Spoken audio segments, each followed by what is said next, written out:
Kalau kalian mikir hukuman penjara seumur hidup adalah satu-satunya hal yang bisa bikin El Chapo nyerah, kayaknya kalian harus nyoba pikir lagi deh. Emang sih, dia ini adalah raja kartel besar, kartel Sinaloa kan? Organisasi kriminal yang emang terkenal brutal di Meksiko. Tapi percaya nggak? Ternyata ada bos narkoba lain yang bahkan El Chapo sendiri itu takut sama mereka. Dan kalau iya, apa sih yang bikin mereka tuh punya kuasa lebih besar dari El Chapo? Oke, tanpa berlama-lama lagi, langsung aja kita mulai ke videonya.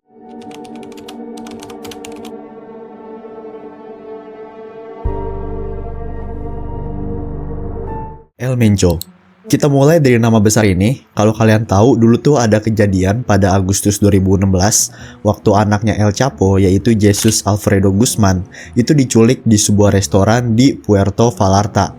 Serangan itu bikin geger dunia kriminal, bahkan dari balik jeruji penjara sekalipun gitu.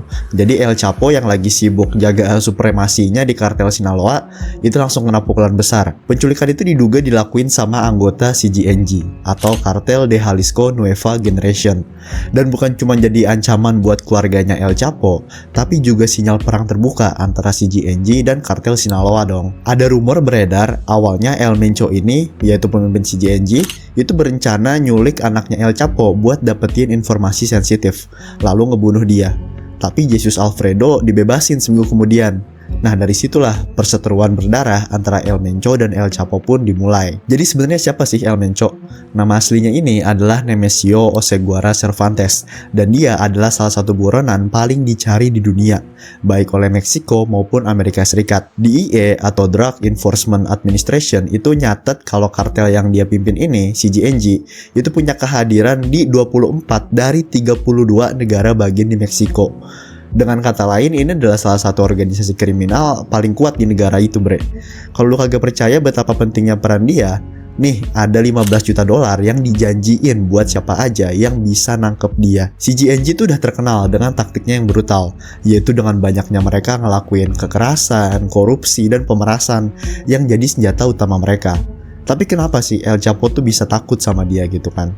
Menurut mantan agen DEA, Bill Vigil, El Mencho itu lebih mematikan dari ular derik, bahkan lebih mematikan dari El Chapo.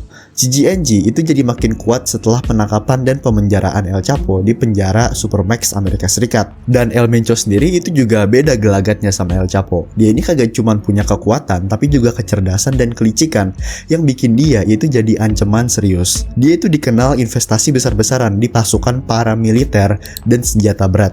Vigil itu bilang kalau El Mencho itu jauh lebih cerdik daripada El Chapo, dan itulah kenapa dia ini berhasil ngerebut posisi yang dulunya punya El Chapo di dunia narkoba internasional.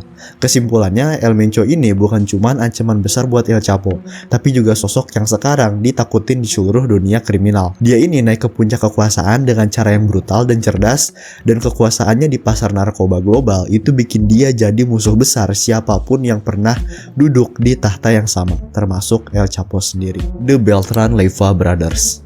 Kita lanjut ke nama besar lainnya yang bikin El Chapo harus selalu pasang mata, yaitu organisasi Beltran Leyva atau BLO. Mereka ini adalah salah satu grup kriminal paling besar dan kuat di belahan dunia ini. Didiriin sama 4 bersaudara, yaitu Alfredo, Arturo, Carlos, dan Hector Beltran Leyva. Kelompok ini punya sejarah panjang bareng sama El Chapo. Mereka ini tumbuh besar di pedesaan yang sama dengan El Chapo, dan hubungan mereka itu udah terjalin sejak 1980-an. Awalnya mereka ini cuma produsen opium yang kecil-kecilan, terus naik tuh jadi pembunuh bayaran dan distributor buat organisasi yang lebih besar kayak kartel Guadalajara. Bahkan mereka ini udah punya peran besar dalam ngebantu El Chapo buat kabur dari penjara di tahun 2001 kemarin. Tahun berikutnya mereka tuh juga bantu ngebentuk The Federation, yaitu adalah koalisi 25 grup perdagangan narkoba besar di Meksiko.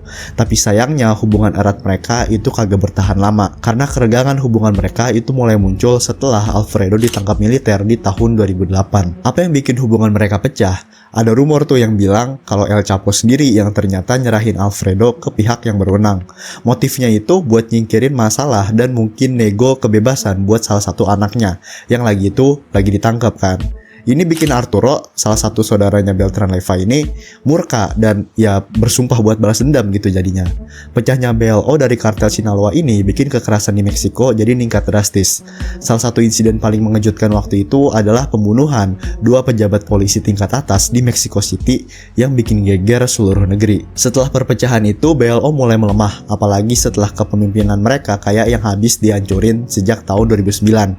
Sementara itu, kartel Sinaloa juga tetap jadi organisasi kriminal paling dominan di belahan bumi ini. Tapi sekarang dengan El Chapo yang dibalik jeruji dan BLO mulai ambil posisi strategis lagi di pasar narkoba, El Chapo tuh tahu kalau kekuatan kartelnya ini udah makin terkuras, BLO nanti bisa jadi ancaman besar buat Los Chapitos dan sisa-sisa kekuasaan mereka di kartel Sinaloa. Carrillo Fuentes. Amado Carrillo Fuentes atau yang dikenal sebagai El Senor de los Cielos atau penguasa langit adalah salah satu raja narkoba paling terkenal di Meksiko. Julukan ini muncul karena dia itu punya armada pesawat pribadi yang dia pakai buat nyeludupin narkoba dari Amerika Tengah dan Selatan ke Meksiko, lalu ke Amerika Serikat. Tapi nasib armado ini tragis. Dia meninggal setelah operasi plastik yang gagal, yang niatnya itu buat ganti wajah dan kabur dari kejaran polisi kan. Setelah dia meninggal, kartel Juarez yang bermarkas di seberang El Paso, Texas, itu langsung masuk ke perang wilayah brutal lawan kartel Sinaloa. Setelah Amado meninggal, konfliknya juga makin panas, terutama setelah Los Chapitos, anak-anaknya El Chapo, itu ngambil alih kartel Sinaloa setelah El Chapo-nya ini dipenjara. Situasinya juga makin runyam setelah anaknya Amado, yaitu Julio Cesar El Sairin Carrillo, terbunuh di rumahnya di Sinaloa.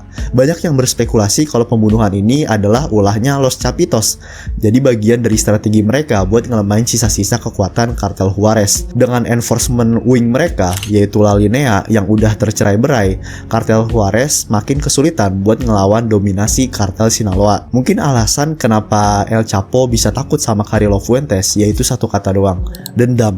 El Chapo tahu betul gitu, di dunia narkoba hutang selalu harus dibayar. Konflik ini juga gak cuma soal bisnis, tapi juga soal balas dendam keluarga yang kagak bakal dilupain. The Arellano Felix Brothers. Keluarga Arellano Felix adalah mimpi buruk yang nyata di dunia kriminal Meksiko. Basis operasi mereka itu ada di Tijuana, bre. Dan kartel mereka itu terkenal dengan taktik brutal kayak penculikan, pembunuhan, dan korupsi. Sehingga kartel ini jadi salah satu organisasi perdagangan narkoba terbesar di dunia yang bertanggung jawab nyelundupin bertonton kokain, ganja, dan metamfetamin ke Amerika Serikat.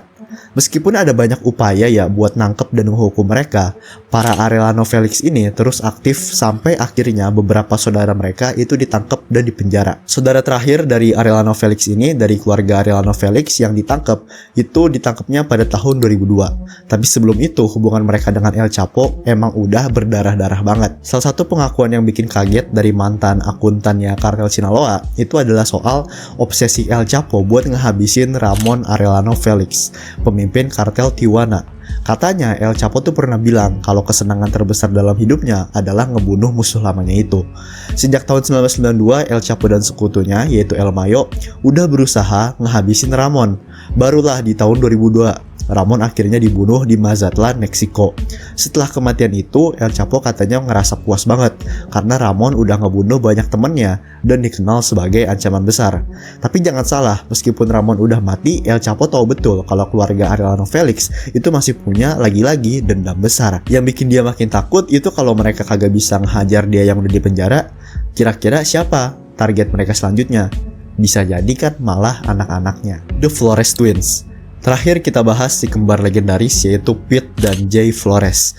Dua saudara ini sukses bangun kerajaan narkoba yang besar dan akhirnya bikin berita internasional gara-gara jadi penyebab langsung penangkapan El Chapo. Cerita mereka tuh dimulai di Chicago, tempat mereka belajar bisnis keluarga dari kecil. Tapi situasi berubah waktu Jay ini harus cari cara buat nyelamatin saudaranya, Pete, yang kejebak masalah serius dengan perkartelan.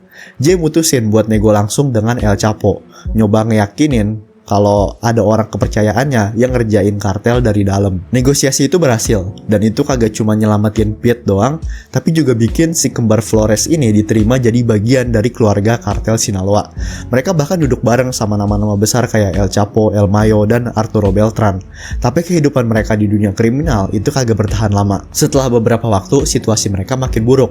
Di hadapan mereka itu cuma ada dua pilihan, yaitu penjara seumur hidup atau mati di tangan musuh. Jay akhirnya mutusin buat nyelamatin keluarganya dengan kerjasama sama pemerintah Amerika Serikat. Selama 9 bulan mereka tuh ngerekam percakapan dan ngasih informasi langsung ke DEA. Rekaman-rekaman itu bakal jadi bukti yang bikin El Chapo jatuh. Setelah selesai, Pete dan Jay masuk program perlindungan saksi di Amerika Serikat.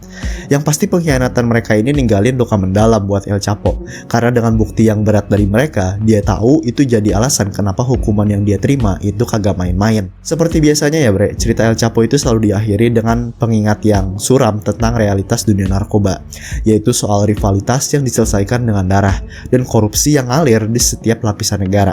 Dari El Mencho sampai si kembar Flores atau nama-nama besar lainnya, semuanya ini punya peran dalam ngejatuhin salah satu raja narkoba Meksiko terbesar sepanjang masa. Tapi kalau ada satu pelajaran dari cerita ini, itu adalah soal realita perkartelan, yaitu bahwa di dunia narkoba bahkan sang raja pun bisa runtuh. Oke bre, itu dia buat video gua kali ini. Gimana menurut kalian? Selama nge-research buat video ini, pemahaman gue tuh jadi lebih sedikit terbuka ya. Kalau ternyata kejatuhan El Chapo itu nggak sesederhana itu. Banyak pihak yang berkontribusi dan dendam sama El Chapo, yang emang bikin El Chapo ini sendiri pastinya sedikit was-was dan jaga diri kalau bentrok sama mereka. Oke, makasih buat kalian yang udah nonton. Kalau kalian suka dan pengen ngeliat gue ngebahas perkartelan lagi, jangan lupa like, comment, share, dan ya, terus boleh juga kali buat subscribe channel ini. Oke, sampai jumpa lagi di video berikutnya. Dadah.